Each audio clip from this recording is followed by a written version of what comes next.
So I wanted to put something else out and talk a little bit more on why in the heck would I have a 7.62 by 39 AR setup. It just seems like sacrilege. It doesn't seem to make sense. And I get it. The best platform for that type of round, of course, is going to be the Kalashnikov platform. So I just wanted to talk real quick and go over why I did what I did. And I already made a video talking about why I set this rifle up the way I set it up as far as the light and everything. I just want to talk about more why in the heck do I have an AR platform and a carbine at best. This is just a 16-inch carbine.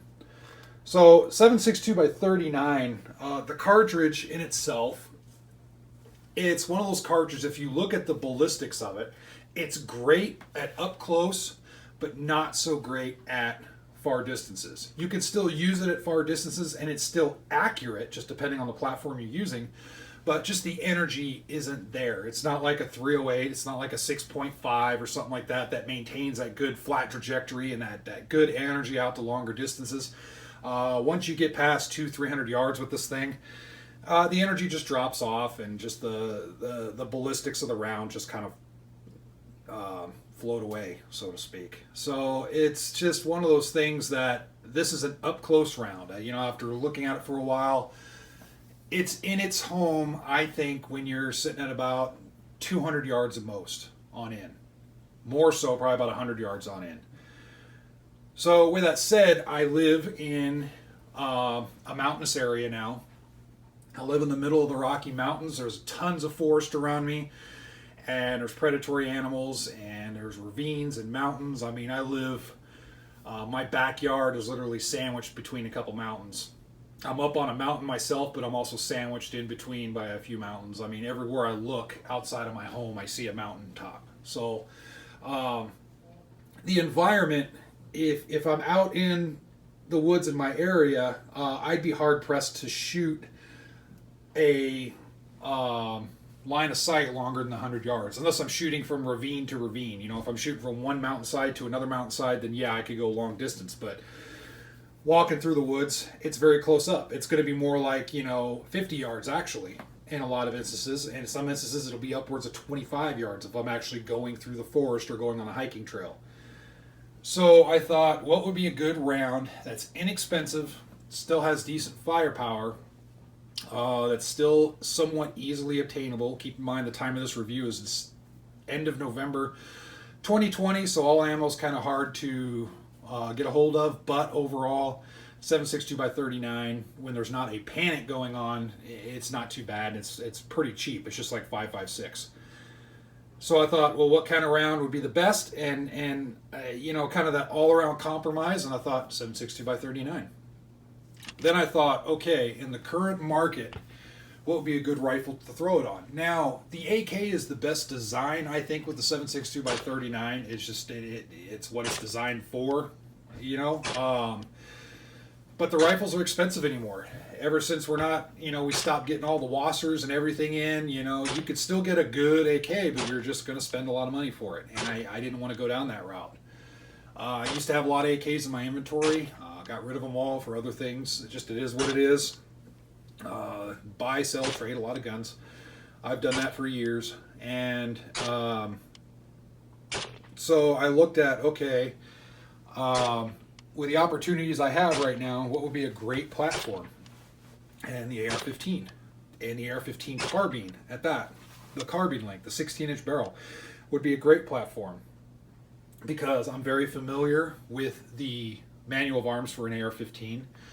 That's my top firearm. I have a lot of history in my life with it. I know the things inside and out. I've built them. I've shot them long range, close range, tactical type shooting, marksmanship type shooting, all kinds of stuff. I used to work at an AR-15 specialty store for a while before my current career. In the military, I dealt with them on a regular basis. So I thought it makes sense.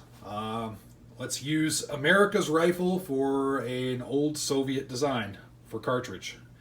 And some people say, well, it doesn't really work that well. Yeah, they do. There's a lot of good 7.62 by 39 ARs. You just have to look at the quality. And the culprit a lot is usually the magazine, it seems. There's a couple other small little things. that you can do as far as enhanced firing pin, and there's some other things. But the magazine seems to be the culprit. And in fact, these magazines right here, I only load with I have a bunch of Wolf ammunition that I've been using, the old steel case stuff. I'm only loading these to 20 rounds. These are 30 rounders, but I only loaded 20 rounds because I get more reliability out of it. And I'm actually looking, once they become available again, I'm going to buy the shorter 20 rounders for this because I think it'll be a little bit more, it'll make more sense. If 20 round magazines are a little bit more reliable, and it seems that they are, then I'll just stick with 20 rounders instead of trying to have these bulkier 30 rounders that I'm only loading to 20 rounders or to 20 rounds anyway. So, Ballistics. Again, the 7.62x39, especially 100 yards on in, is a great cartridge.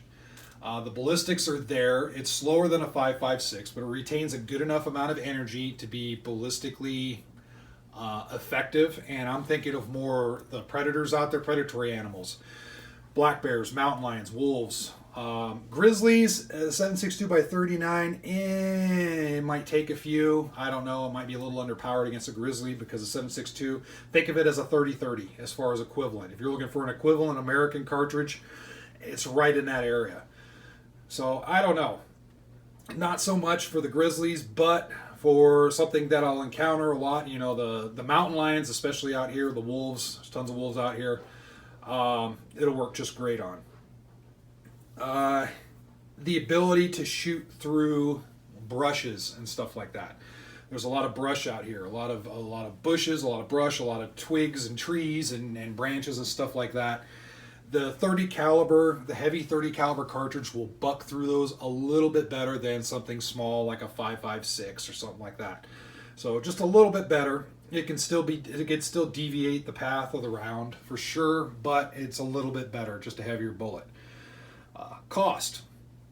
That's a big thing when looking at it, not just ballistics, but cost. The cost is effective, that you can buy those rounds. Now, as far as the barrel goes, this is a 1 in 10 twist barrel. I don't know if you'll be able to see. Hopefully you can. 7.62x39, 1 in 10 twist, USA. And it's a 16-inch barrel. So the AK has a 16-inch barrel. So it's kind of, you know, the 7.62 is kind of right at home when it comes to that. So as far as ballistics wise, I'm getting the same ballistic performance as I would out of a Kalash. Of course, the handling is going to be a little bit different. The handling of an AR is a lot more ergonomic than a Kalash, so I have that going for me. Again, the magazines seem to be a little bit of the weak point. Really research. There are some good 7.62x39 mags out there, and there are some not so good. Just really look and see what you got. These are ASC mags, and they seem to work okay. Just again, there's a couple extra ones that I have. I have Wolf ammunition in them, and I just run 20 rounds in them, and that just helps with as far as feeding and whatnot. I notice if I fill these up to 30 rounders with the steel case rounds, the magazines could be a little bit slow to feed, and sometimes they jam up a little bit, but 20 seems to be the sweet spot. Again, I'm probably going to purchase some 20 rounders, relegate these to range mags, and then actually use the actual 20 rounders out there in the field.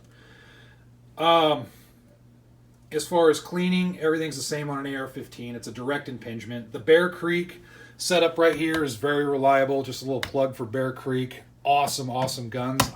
If you go to their website and check out their stuff, they have a good amount of stuff, and they have some 7.62x39 stuff, just not this design. Their design, they rotate through their inventory a lot, especially right now.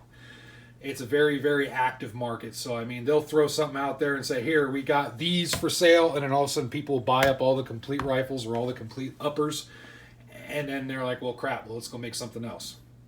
It is what it is. So, very good design. I've had no issues with it.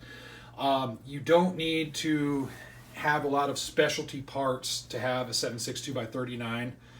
The lower is a standard lower.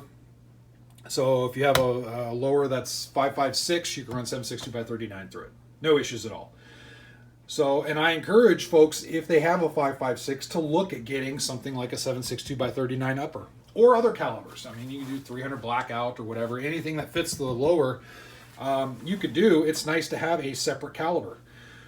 In fact, I'm planning on getting a 6.5 Grendel in. And I think that's going to be an interesting caliber. I haven't really messed too much with the other calibers, but I think that might be interesting. But it's certainly worth it. The 7.62 by 39 cartridge isn't the best cartridge in the world, but what I will say is it's very prolific.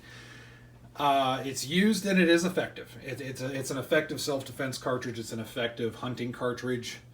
If you want to use it for hunting, for deer hunting and stuff like that. In my area, deer and elk are everywhere.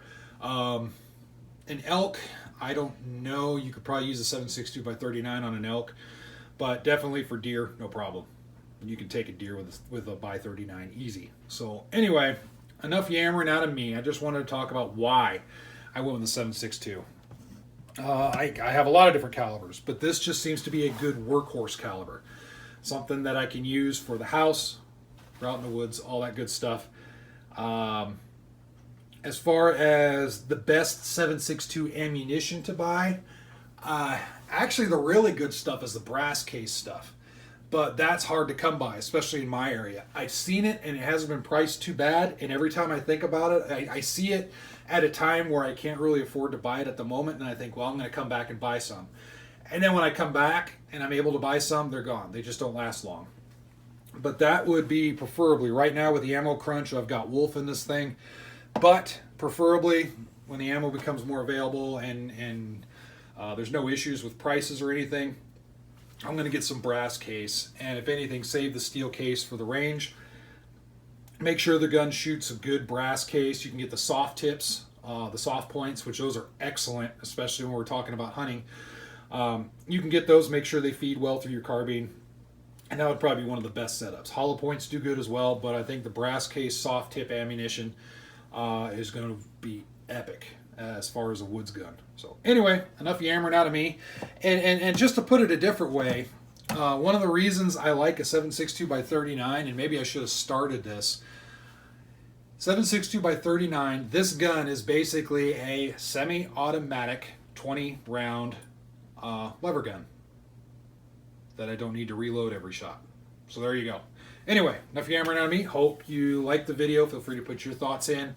And feel free to name your other calibers. I know there's tons of calibers ARs on there. Feel free to fill the comment section up with all different kinds of calibers. Like I said, I'm starting to get into 6.5 Grendel, all that good stuff. And stay safe and sane out there.